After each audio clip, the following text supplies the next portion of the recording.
ফের পূর্ণ কর্মবিরতির ঘোষণা করলেন জুনিয়র ডাক্তাররা। আন্দোলনকারীদের তরফে জানানো হয়েছে, রাজ্য সরকারের তরফে প্রতিশ্রুতি দেওয়ার পর 10 দিন পেরিয়ে গেলেও এখনো প্রতিশ্রুতি পালন হয়নি।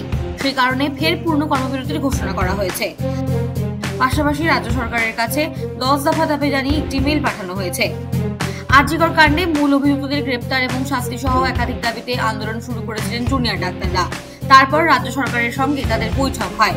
সেই বৈঠকের পর আংশিক কর্মবিরতি তুলে নিয়েছিলেন তারা, কিন্তু তারপরই সাগর দত্ত মেডিকেল কলেজ এবং হাসপাতালে জুনিয়র ডাক্তারদের উপর হামলা চালানোর অভিযোগ ওঠে। এই ঘটনার পর 10 দফা দাবিতে মঙ্গলবার থেকে ফের পূর্ণ কর্মবিরতি ঘোষণা করলেন জুনিয়র ডাক্তাররা।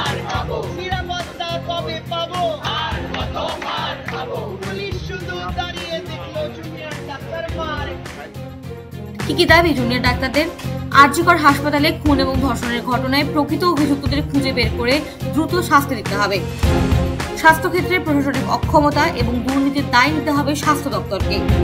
স্বাস্থ্য সচিব নারায়ণ সরব নিগমকে অতি দ্রুত পদ থেকে সরিয়ে দিতে হবে। রোগীদের জন্য কেন্দ্রীয়ভাবে রেফারেন্স সিস্টেম চালু করতে হবে।